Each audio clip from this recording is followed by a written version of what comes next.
Hari ini kita akan teruskan serial khotbah kita, bagaimana menaklukkan kesepian. Mari kita membaca firman Tuhan bersama-sama hari ini dalam Injil Lukas pasal 19 ayat 1 sampai ke 10. Sudah ada di layar atau kalau saudara bawa Alkitab, mari kita menikmati firman Tuhan, membaca bersama-sama dengan seksama. Demikian firman Tuhan, Lukas 19 ayat 1 sampai 10, 1, 2, 3. Yesus masuk ke kota Yeriko dan berjalan terus melintasi kota itu.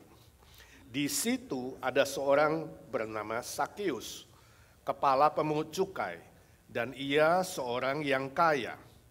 Ia berusaha untuk melihat orang apakah Yesus itu. Tetapi ia tidak berhasil karena orang banyak, sebab badannya pendek. Maka berlarilah ia mendahului orang banyak, lalu memanjat pohon ara untuk melihat Yesus yang akan lewat di situ. 5. Ketika Yesus sampai ke tempat itu, ia melihat ke atas dan berkata, "Sakeus, segeralah turun, sebab hari ini aku harus menumpang di rumahmu." Lalu Sakeus segera turun dan menerima Yesus dengan sukacita. Tetapi semua orang yang melihat hal itu bersungut-sungut, katanya, ia menumpang di rumah orang berdosa. 8.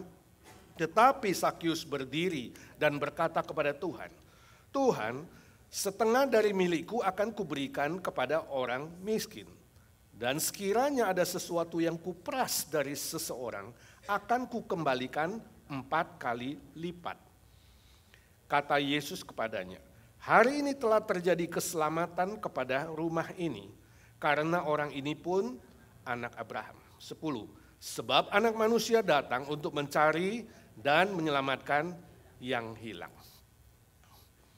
Saudara, suatu hari dalam sebuah konferensi keluarga, ada seorang ibu atau wanita yang bercerita, bersaksi bagaimana dia bisa mendapatkan jodoh, mendapatkan seorang suami. Dia katakan dia ke gereja mendengar pendeta berkhotbah. Dan pendeta itu berkata, Tuhan kita Tuhan yang ajaib, yang melakukan mujizat. Dan iman kepada Tuhan haruslah disertai dengan perbuatan. Ibu itu mengatakan, setelah dengar khotbah itu saya pulang. Ya, lalu saya membeli sebuah jas, satu setel jas laki-laki. Lalu saya taruh di samping ranjang saya, tempat tidur. Dan setiap malam saya berdoa, Tuhan, isilah jas ini dengan seorang laki-laki yang cakep dan baik untuk jadi suamiku. Ajaib sekali, gak lama kemudian Tuhan memberikan saya seorang pria. Dan hari ini saya punya suami yang baik, yang sungguh-sungguh mengasihi saya. Tuhan kita memang sungguh ajaib dan luar biasa. Dia bisa menjawab doa melampaui apa yang kita pikirkan dan doakan. Nah, pendeta yang menceritakan kesaksian itu, ya, di gerejanya, hari itu ada seorang ibu yang biasa ke gereja tapi absen. 2 minggu kemudian ibu itu masuk ke gereja, dia bilang sama Pak Pendeta, "Pak Pendeta, saya kira anak saya sakit, saya mau konseling nih, gimana hadapinya?" Lalu Pak Pendeta bilang, "Sakit apa?" "Anak laki-laki saya, Pak, yang masih single itu. Dia itu membeli sebuah bikini. Dan dia taruh di samping ranjangnya. Sudah 2 minggu ini, saya bingung, ini kenapa?" Pendeta ketawa. "Bu, anakmu gak sakit. Mulai hari ini ibu doakan saja supaya Tuhan mengisi bikini itu dengan seorang wanita cantik dan baik untuk menjadi menantumu. Saudara, ini adalah contoh dari orang yang merasa kesepian karena tidak mempunyai seorang teman hidup. Poin saya bukan saudara selesai ibadah ini, saudara rame-rame ke mall nih ya. Ayo kita beli bikini, beli jas ya. Beli pakaian yang seksi, bukan itu poin saya. Tapi kalau saudara mau coba boleh aja ya. Tuhan kita kan Tuhan yang ajaib, betul? Dia bisa melakukan sesuatu melampaui apa yang kau pikirkan dan doakan. Kesepian adalah masalah, salah satu masalah yang terbesar dari umat manusia. Banyak lagu-lagu sudah diciptakan, termasuk Paul ciptakan sebuah lagu. Buku-buku ditulis tentang kesepian. Kalau Paul tentang mengatasi kesepian ya. Ini tandanya bahwa memang di dunia ini banyak manusia yang sedang hidup dalam kesepian. Misalnya lagu, saya catat beberapa, Lonely. Ya. Lalu Alone Again Naturally, All by Myself, sendiri lagi, ya kan? Lonely Street, Have you ever been lonely? I ain't got nobody, saya gak punya siapa-siapa. Lagu Indonesia, sunyi sepi sendiri. Saudara tahu nyanyi lagu itu kan? Dan lain sebagainya, dan lain sebagainya, dan lain sebagainya. Buku-buku yang ditulis misalnya The Lonely Crowd, di tengah-tengah keramaian merasa sendiri. We the Lonely People, kita manusia yang kesepian. A Nation of Stranger, sebuah bangsa yang asing, penuh dengan orang asing. Termasuk Amerika kan? Saudara kenal tetanggamu gak? Kita hidup di Amerika yang jumlah penduduknya baik, tapi kita gak kenal. Ya, stranger satu dengan yang lain. Saya baca statistik dari Cigna Insurance Januari 2020, jadi statistik tahun lalu. Menyebutkan bahwa lebih 60% orang di Amerika Serikat, lebih 60% mengalami kesepian. Jadi dari 3 orang, 2 orang kesepian. Saudara lihat kiri kanan, ya, 3, kiri kanan sendiri, siapa yang kesepian? Amerika. Ya. Dan sepertiganya kesepian yang serius. Ya, ada kesepian yang serius, yang sudah agak berat. Ya. Ini melanda anak-anak muda juga. Usia 18 sampai 25, 61%. Ibu muda dengan anak kecil, 51%. Tinggi ya. Ini Amerika. Ada nggak ibu-ibu muda di sini dengan anak kecil mengalami kesepian? Kesepian juga adalah salah satu faktor penyebab utama dari kejahatan-kejahatan yang terjadi. Termasuk kasus bunuh diri dan kasus bunuh orang lain. Misalnya Lee Harvey Oswald, sudah pernah tahu ini orang, ya, pembunuh Presiden John F. Kennedy adalah seorang yang kesepian, yang serius. Saudaraku yang kekasih, sebenarnya kesepian itu tidak ada hubungannya dengan hidup sendiri. Banyak orang yang hidup sendiri tapi tidak kesepian. Ada orang yang hidup gak sendiri, punya teman, punya keluarga, suka rame-rame, suka pesta-pesta, tapi hatinya kesepian. Jadi kesepian sekali lagi tidak ada hubungannya dengan hidup sendiri. Lalu apa definisi kesepian? Secara psikologis, kesepian adalah kondisi emosi atau perasaan yang kehilangan relasi dengan orang lain. Kehilangan rasa keintiman dengan orang lain. Tidak ada rasa dimiliki dan memiliki. Gak ada. Ya, sebuah kondisi yang terputus dari pengertian orang lain, terputus dari dukungan atau support dari orang lain. Perasaan ditinggalkan sendirian, walaupun rame-rame. Ibarat orang yang hidup di dalam sebuah tempurung atau hidup di dalam sebuah kulit kerang. Itulah kesepian. Secara Alkitab, kesepian adalah sebuah kondisi hati yang kosong, hampa, atau terisolasi dari cinta kasih.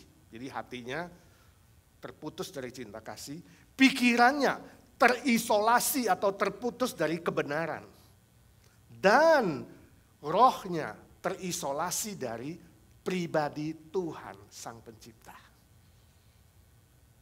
Itu kesepian. Nah, pertanyaannya bagaimana kita menaklukkan kesepian itu? Bagaimana kita mengalahkan kesepian itu? Nah, hari ini kita mau belajar dari Lukas 19 yang sudah kita baca. Ada seorang tokoh yang bernama Sakius. Mungkin saudara yang waktu kecil ke sekolah minggu tahu cerita ini, sebagian tahu, mungkin sebagian tidak. Tapi dari peristiwa sejarah yang sungguh-sungguh terjadi ini, Tuhan Yesus menyembuhkan Sakius dari kesepian, dan Sakius bisa menaklukkan dan mengalahkan kesepiannya. Apa rahasianya? Yang pertama, Yesus menerima Sakius sebagaimana adanya, ayat 5a. Sakius badannya pendek. Hal ini membuat dia jadi orang yang minder, inferior.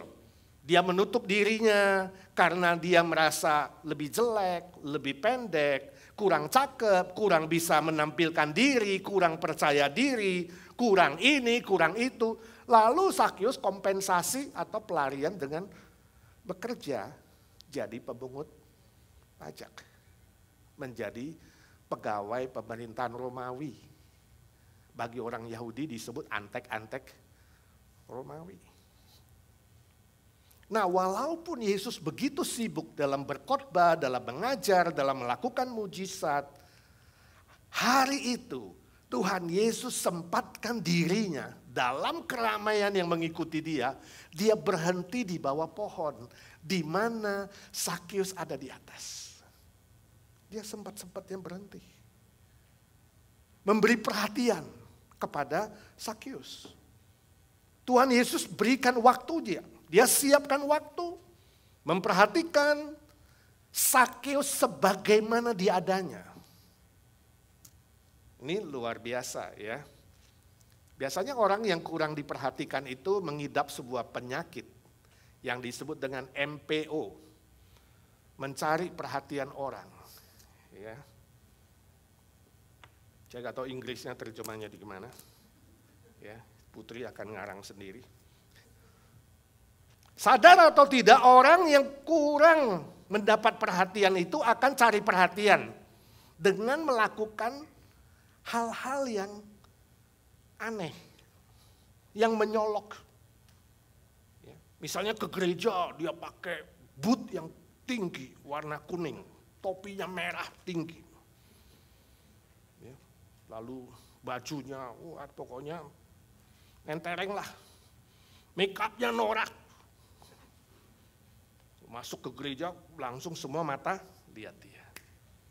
Secara mental, secara jiwa, saat itu dia seolah-olah mendapat perhatian. Karena semua mata lihat dia. Ya. Saudara lihat di jalanan itu anak muda ngebut, naik motor. Itu sebenarnya apa? MPO. Kenapa? Sebentar lagi dikejar polisi. Dapat perhatian polisi. Dan kalau polisi mengejarnya secara mental. Sadar atau tidak sadar, perasaannya terobati sedikit. Oh, polisi pun memperhatikan aku. Walaupun papa mama tidak peduli sama aku ya. Secara sadar atau tidak. Anak yang nakal di sekolah misalnya suka tendang pintu, berantem. Ya, seminggu 3 kali pasti masuk ke kantor kepala sekolah. Itu sedang mengidap MPO. Dia merasa senang dipanggil guru, senang dipanggil kepala sekolah. Gak semua murid bisa dipanggil kepala sekolah. Karena di rumah gak ada perhatian. Gak ada yang perhatikan dia. Siapa yang perhatikan dia? kepala sekolah.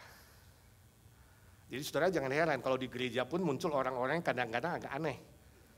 Sadar dan kita mengerti dia. Apa?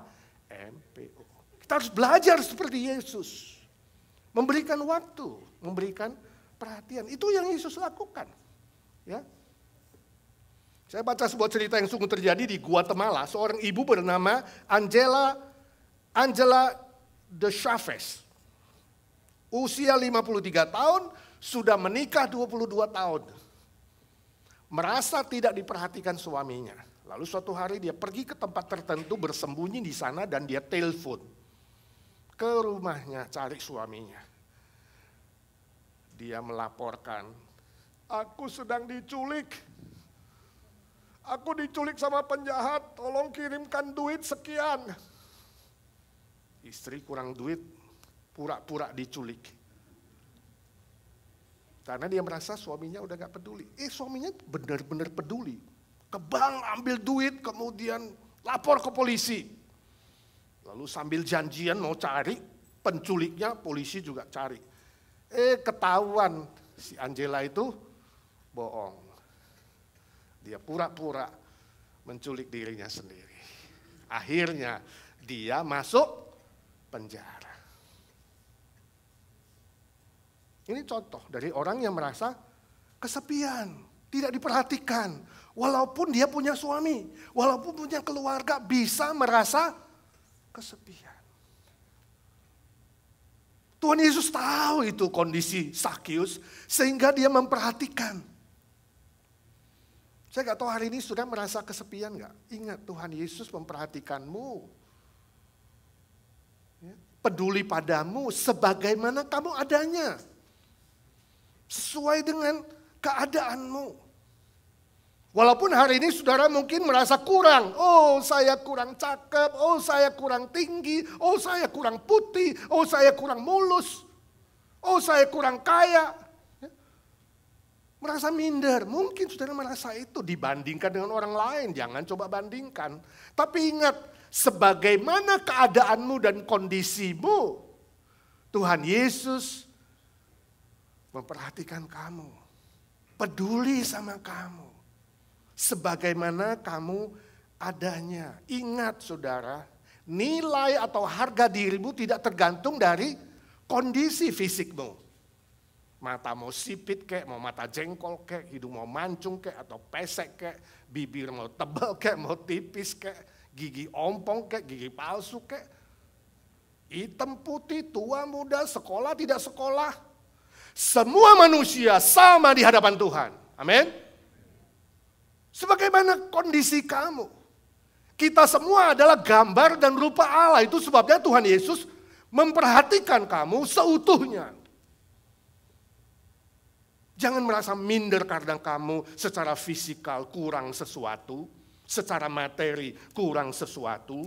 Kamu tidak perlu memoles wajahmu dengan berbagai macam makeup yang menor-menor supaya kelihatan itu lebih mulus. Kamu gak perlu pakai pakaian yang you can see. Ya kan? Supaya merasa diperhatikan dan lebih berharga, gak usah. Khususnya saudara yang melayani di atas, dia melayani aktivis, ini saya selalu melarang. Jangan pakaian KTP. Ketat, tipis, pendek. Tolong jangan ya. Itu pakaian MPO. Nggak perlu begitu supaya saudara mendapat perhatian. Nggak perlu. Ya. Saudara nggak perlu ikut mabuk-mabukan, ikut menjadi aneh, ngebut-ngebutan, pakai obat bius, ikut grup ini, grup itu, yang geng ini, geng itu. Untuk membuatmu merasa tidak sepi. Nggak perlu. Ya. Saudara tidak perlu juga, khususnya yang takut tidur sendirian, gak perlu tidur sembarangan dengan siapa saja. Itu manusia hari ini. Karena takut sendirian, tiap malam ganti pasangan terus. Ingat Tuhan Yesus menerima saudara, memperhatikan saudara, sebagaimana adanya saudara. Penerimaan dan penghargaan dan perhatian Tuhan Yesus inilah obat untuk menyembuhkan kesepianmu, menaklukkan kesepian saudara. Yang kedua, Yesus memulihkan nilai kemanusiaan Sakius, 5b. Sakius adalah kepala pemungut cukai, jadi bukan asal pemungut cukai, kepalanya, pimpinannya. Pasti dia seorang yang pintar, seorang administrator yang hebat. Dia dipercaya sebagai kepala pemungut cukai oleh penjajah Romawi yang mengambil pajak dari rakyat. Orang hebat. Ya. Pasti dia sangat sibuk juga. Sebagian besar orang membenci dia. Pasti ada sebagian juga teman-teman yang pengen deket supaya bisa ya mendapatkan fasilitas mungkin dan lain sebagainya. Saking sibuknya Sakius, dia terhilang dari pekerjaannya. Seolah-olah menikah dengan pekerjaannya karena kesepian. Hari ini ada orang begitu ya, sepi lalu waduh kerja mati-matian. 18 jam, 20 jam, workaholic. Dia kira bisa mengatasi kesepiannya padahal tidak. Ya, dia seorang yang sangat sibuk. Tapi pekerjaan Sakius pada umumnya pemungut cukai itu sangat-sangat dibenci oleh orang Yahudi. Dia dianggap koruptor, bekerja sama dengan penjajah yang adalah musuh rakyat. Dia dianggap pengkhianat secara sosial, relasi dengan manusia. Sakius itu ditolak, diabaikan dan dibuang, dicampakkan. Pemungut cukai itu disebut kotor, najis, haram. Itu pemungut cukai. Ibarat orang sakit kusta. Dia tidak boleh, tidak diizinkan masuk ke bait suci. Dia juga tidak boleh masuk ke rumah orang Yahudi. Saudara bayangkan kalau saudara dibuang dan dicampakkan seperti itu dari masyarakat. Betapa sepinya hati itu. Betapa kosongnya hati itu. Perasaan rendah. Perasaan seperti binatang. Penolakan, penghinaan, dan kutukan dari sosial masyarakat ini membuat dia semakin kesepian, semakin kesepian. Hidup kemanusiaan Sakius rasanya nggak ada artinya. Secara kemanusiaan dia terhilang. Dia merasa seperti binatang aja. Ya. Dia tercabik-cabik. Apakah saudara hari ini memiliki perasaan sedemikian? Ya. Mari belajar bagaimana Tuhan Yesus menyembuhkan Sakius. Yesus memanggil namanya, "Hai Sakius."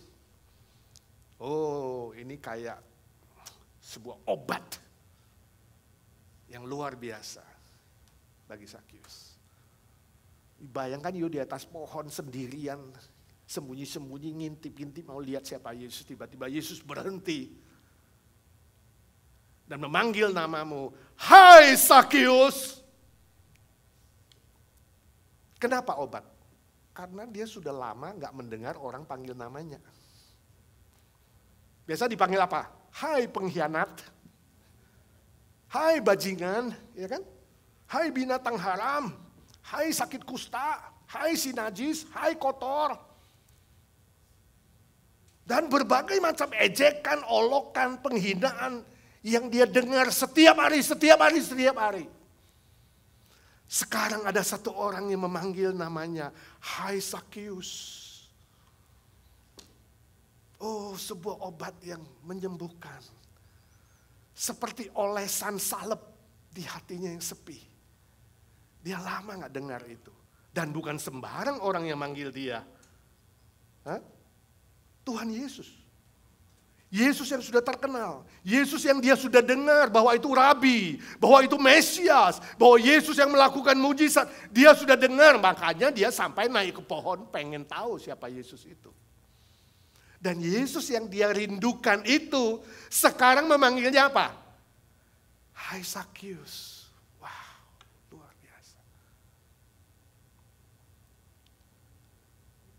Hebat ya, Yesus menyembuhkan dia. Nilai kemanusiaannya dipulihkan. Dia menemukan kembali bahwa dia adalah manusia.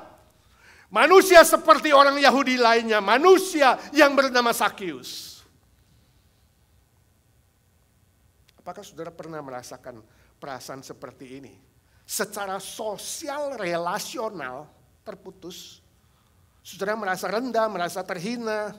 Ya. Lalu yang saudara dengar ejekan, ya, olokan, nickname yang dikasih ke saudara. Si hitam lah, si dekil lah, si dodol lah. Apalagi gue gak tahu terlalu banyak, mungkin saudara punya. Ingat, Tuhan Yesus gak pernah memakai itu, dia akan panggil namamu. Dia akan mengangkat nilai kemanusiaanmu. Karena engkau diciptakan serupa dan segambar dengan Allah. Mungkin juga saudara saat ini gak seperti itu terima nickname, tapi saudara mungkin terlalu sibuk larut dalam pekerjaan saudara. Workaholic, ya, ikut-ikutan dengan orang dunia mengatakan ke Amerika statusnya, bukan status apa, motonya cuma satu, pemburu dolar. Di Indonesia paling pemburu ayam, pemburu musang, di sini pemburu dolar. Kerja mati-matian, sibuk, larut dengan kerjaan, workaholic. Punya keluarga tapi seperti gak punya keluarga, punya relasi seperti gak punya relasi. Karena saudara hanya berelasi dengan materi, dengan uang, dengan kerjaan, dengan nomor-nomor. Bos gak ingat nama kamu, walaupun kamu begitu setia sama bos, dia cuma ingat nomor kamu. Kamu pegawai nomor berapa ya? Hari ini semua diingat dengan nomor-nomor saja. Relasimu dengan keluarga rasanya terputus, relasimu dengan sahabat sepertinya terputus. Relasi dengan teman gereja terputus, saudara sendiri, padahal saudara punya semua-muanya. Mungkin saudara adalah orang seperti itu. Ingat, Tuhan Yesus mengangkat kemanusiaan saudara. Bangkit kembali, ya, bangkit kembali. Jangan hidup seperti binatang. Makan, minum, ya. Kemudian kerja, udah kuat kan? Habis kerja, capek, makan, minum, tidur. Besok kuat lagi kan? Kerja, capek. Makan, minum, tidur. Udah kuat, besok lagi kerja. Sampai kemudian sakit dan matek. Apakah itu hidup? Oh, hidupmu gak seperti itu. Jangan hidup seperti itu. Manusia ciptaan Tuhan adalah makhluk sosial relasional. Ketika relasi ini hilang dalam hidup saudara, secara sosial, secara manusiawi, saudara jatuh ke dalam kesepian. Mari datang kepada Yesus, katakan terima kasih Tuhan, Kau mengangkat kembali nilai kemanusiaanku, aku mau hidup seperti manusia ciptaanmu Tuhan. Berdiam diri sejenak di hadapan Tuhan. Pikirkan seperti Sakius, dengarkan seolah-olah Tuhan memanggil namamu. Dia memanggil namamu. Dia mengetuk di pintu hatimu. Dan Yesus bilang, barang siapa yang mendengar suaraku dan membukakan pintu, aku akan masuk. Dan aku akan makan bersama-sama dengan dia. Dan dia bersama-sama dengan aku. Relasional. Itu obat. Relasional. Dengan Tuhan Yesus, anak manusia yang datang ke dunia, yang mau berelasi dengan saudara. Nah, hasilnya apa? Ayat 6. Sakius menerima Yesus dengan sukacita. Ketika Sakius merespon positif terhadap panggilan Yesus, Tuhan curahkan sukacita di dalam hatinya. Kesepian diganti dengan sukacita. Gak sedih, gak kecewa, gak sepi lagi, sukacita. Luar biasa. Itu bukan sukacita biasa, sukacita dari sorga, itu hasilnya. Maukah saudara hari ini dipulihkan dari kesepianmu? Respon dengan positif ketika kamu mendengar bisikan Tuhan Yesus mengetuk di hatimu, memanggil namamu. Suatu kali di tahun 1808, saya baca cerita yang lama. Ada seorang bapak yang wajahnya lesu, muram, sedih. Ya. Dia datang kepada seorang dokter psikiatris, dokter yang terkenal. Ini terjadi di Manchester, England. Dokternya bernama Dr. James Hamilton. Sangat terkenal sebab dokter ini adalah salah satu dokter kerajaan Inggris. Dia cari dokter yang paling bagus untuk berkonsultasi. Wajah bapak itu sangat-sangat lesu dan muram dan gelap. Lalu dokter itu bilang, "Pak, saya lihat wajahmu begitu muram dan gelap. Apa yang terjadi dengan kamu? Apakah kamu sakit?" "Ya, saya sakit, dokter. Itu sebabnya saya cari dokter." "Kamu sakit apa?" "Sangat sulit dijelaskan. Hati saya sangat sedih. Hati saya kosong. Saya rasa hidup ini hambar dan tidak ada artinya. Tidak ada siapa-siapa yang peduli dengan aku. Aku merasa ditinggalkan." Lalu dokter bilang, "Ya, memang berat. Sangat berat, dokter. Di hadapanmu sekarang aku rasanya pengen mati." Dokter bilang, "Jangan mati dulu. Penyakit begitu tidak membawa kematian." "Lalu apa yang harus saya lakukan?" "Kamu harus keluar rumah. Jangan mengurung diri. Keluar rumah. Saya usulkan, malam ini kamu lihatlah pas di daerah kota kita ini ada pertunjukan sirkus yang terkenal. Di situ ada seorang badut yang sangat lucu. Tiap malam dia menghibur orang, membuat orang tertawa terbahak-bahak. Lihat dia, namanya Grimaldi." Lalu bapak itu bilang sama dokter, "Dok, kamu jangan guyonan dong sama saya. Sayalah Grimaldi."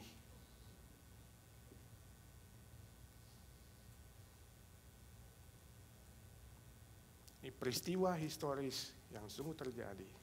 Seorang badut yang tiap malam menghibur orang lain, membuat orang lain tertawa terbahak-bahak. Hatinya kosong dan hampa.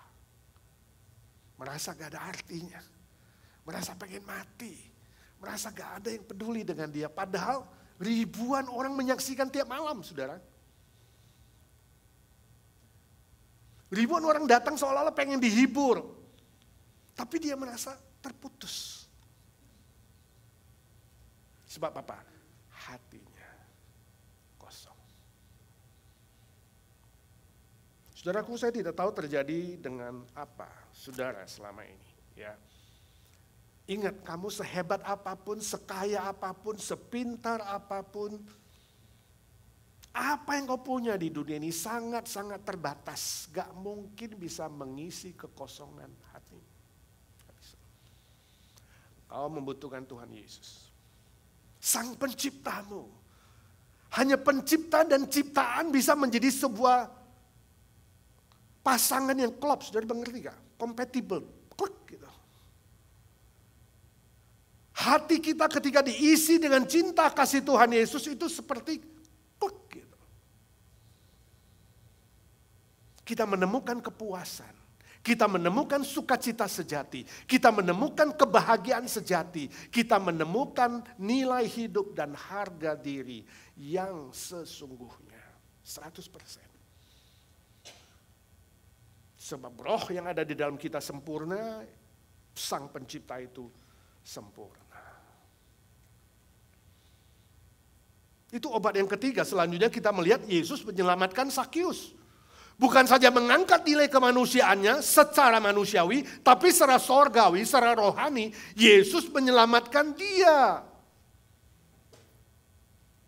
Yesus mengatakan, hari ini telah terjadi keselamatan dalam rumah ini. Oh, bukan hanya Zakius, dia dan seisi rumahnya selamat. Sebab orang ini pun adalah anak Abraham, bapak orang beriman. Istilah keselamatan di sini artinya rohnya menerima jaminan hidup kekal, dia menerima pengampunan dosa dari Tuhan Yesus. Dan anak Abraham di sini artinya dia seorang yang beriman kepada Tuhan Yesus. Jadi dia bukan saja bersyukur menerima Yesus, dia beriman percaya kepada Tuhan Yesus. Itu membuat dia menjadi anak Abraham. Sakyus diselamatkan karena iman. Dan relasinya dengan Tuhan Yesus memberinya sukacita dan kebahagiaan yang memulihkan kesepiannya. Lawan kata dari kesepian bukan keramaian. Lawan kata dari kesepian adalah apa? Relasi cinta dengan Tuhan. Ini, kalau saudara punya relasi cinta dengan Tuhan, saudara diselamatkan, saudara sungguh-sungguh beriman. Ingat, kekristenan bukan hanya agama, bukan etika, walaupun kita ada etika, walaupun disebut salah satu agama Kristen. Tapi kekristenan adalah apa? Relasi dengan Kristus. Ketika saudara beriman dan menerima, rohmu berelasi dengan roh Yesus Kristus, kamu diselamatkan. Dan semua kesepianmu dilenyapkan oleh Tuhan. Puji Tuhan, Tuhan Yesus mau datang mati dan bangkit buat kita. Puji Tuhan, dia Mesias. Walaupun Sakyus belum lihat salib dan kebangkitan, dia percaya imannya ke depan. Kita imannya ke belakang. Kita sudah melihat fakta sejarah, Yesus mati dan bangkit. Harusnya iman kita lebih kuat, lebih besar dari Sakyus. Amin. Karena kita ada bukti historis. Sakyus tidak ada. Permisi tanya, sudahkah saudara diselamatkan? Sungguh-sungguh 100%, yakin 100% tanpa ragu. Yakin 100% tanpa ragu dosamu diampuni. Kalau malam ini engkau harus meninggal dunia, kamu tahu dosamu diampuni bersih. Kamu tahu namamu ada di dalam kitab kehidupan. Kalau belum yakin, masih ragu-ragu, terima Tuhan Yesus menjadi juru selamatmu, beriman kepadanya sungguh-sungguh, terima salibnya yang mengampunimu, terima kebangkitannya yang menggaransi hidup kekal bagimu. Hari ini juga terima, jangan tunda. Seperti Sakyus yang rendah hati. Sebab Yesus anak manusia itu datang untuk mencari dan menyelamatkan yang terhilang. Orang yang kesepian adalah orang yang terhilang. Secara manusiawi, secara sorgawi. Tapi Yesus datang untuk memulihkan itu dan menyelamatkan saudara. Tapi bila saudara mengatakan, Pak saya yakin 100% saya sudah menerima percaya Tuhan Yesus dan saya diselamatkan. Permisi tanya, buktinya apa? Ada buktinya enggak? Waktu Sakyus mengundang Tuhan Yesus ke rumahnya, Yesus mengatakan, aku mau tinggal di rumahmu, dan kemudian Yesus tinggal di rumahnya. Tidak jelas apakah nginep satu malam, tapi yang pasti makan malam. Ya kan? Dinner di provide. Orang-orang Farisi, ahli Taurat, orang-orang yang hadir, yang turut diundang mungkin sebagian berkata, hei kenapa ada manusia Yesus makan dengan orang berdosa? Mereka iri hati. Sakyus bangkit berdiri di depan orang-orang, dia berkata, Tuhan, setengah dari harta milikku kuberikan kepada orang miskin. Hebat ya. Jadi duitnya banyak tuh. Saya nggak tahu untung dari pajak sudah berapa kali lipat. Tapi dia bilang, orang yang pernah saya tipu, yang saya peras, saya kembalikan 4 kali lipat. Sudah hitung sendiri berapa persen dia kembalikan. Hebat ya. Berarti dia bukan, hartanya bukan saja apa yang diperas, dia memang punya banyak simpenan. Ini bukti dia memang workaholic. Nah, seperti saudara, diam-diam itu duitnya banyak saudara. Savingnya ada. Tapi itu bukti. Bahwa keselamatannya bukan bohongan. Bahwa Yesus mengubah dia itu memang sungguh-sungguh. Mengubah pikirannya, mengubah hatinya, mengubah perbuatannya. Nah kalau hari ini saudara mengatakan, aku yakin kok Pak, aku sejak kecil sudah ke Sunday School. Belum tentu. Aku yakin kok Pak, aku sudah hafal 500 ayat. Belum tentu. Aku pasti kok Pak ke surga, sebab aku tiap minggu ke IGNC. Belum tentu. Aku pasti kok Pak, sebab aku aktif melayani Tuhan. Belum tentu. Pertanyaan saya adalah perubahan apa yang terjadi dalam hidupmu setelah kamu percaya Tuhan Yesus? Perubahan apa? Yang baik, yang benar, sesuai dengan firman-Nya. Ada perubahan enggak? Atau kamu terus nyanyi lagu lama, aku seperti yang dulu. Barang siapa di dalam Kristus, dia adalah ciptaan yang baru. Yang lama sudah lewat, berlalu, yang baru sudah datang. Mari kita belajar koreksi diri masing-masing. Tuhan, ubah hidupku. Kalau tidak seperti Sakius, minimal 1/10-nya Sakius lah. Ya. Perubahan yang sejati, yang dikerjakan oleh Tuhan Yesus sebagai ciptaan baru di dalammu, sekali lagi akan membuat hidupmu lebih sukacita, lebih bergairah. Seperti Sakius, perubahan drastis, bergairah. Dan dia merasakan diperkenan oleh Tuhan dan diperkenan oleh manusia. Kamu kalau diperes seneng gak sama Sakius? Seneng, dapat kembalian 4 kali lipat, betul gak? Pasti kamu bilang, ya Sakius, sekarang sudah jadi saudara seiman ya. Terima kasih, balikin duit saya. Ya. You peres saya 100, sekarang kasih 400, wah enak loh. Sekarang boleh datang ke rumahku. Pasti orang-orang Yahudi menyambut dia, betul nggak? Pasti dia boleh masuk lagi ke bait suci. Yesus membenarkan dia, memulihkan dia 100%. Maukah saudara pun dipulihkan dari kesepianmu? Amin.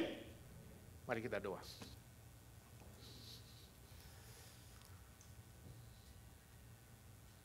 Ya Tuhan, suara hamba-Mu sudah berhenti. Ya Roh Kudus, berbisik-bisiklah terus di hati kami, di pikiran kami. Tuntun, bimbing, dan ubah kami semakin hari, semakin menyerupai Kristus. Semakin hari semakin baik dan benar sesuai dengan firman-Mu. Agar hidup kami berkenan kepada Tuhan, juga kepada manusia kami menjadi berkat untuk banyak orang lain. Yang kesepian kami berdoa dalam nama Tuhan Yesus. Biarlah hari ini mereka diobati secara sempurna oleh Tuhan. Sebab Engkau memperhatikan, menghargai, memulihkan, menyembuhkan, dan menyelamatkan. Engkau Tuhan Yesus, Tuhan segala Tuhan, Allah segala Allah, dokter segala dokter, penyembuh kami. Sobat kami yang setia, yang hidup selama-lamanya. Amin.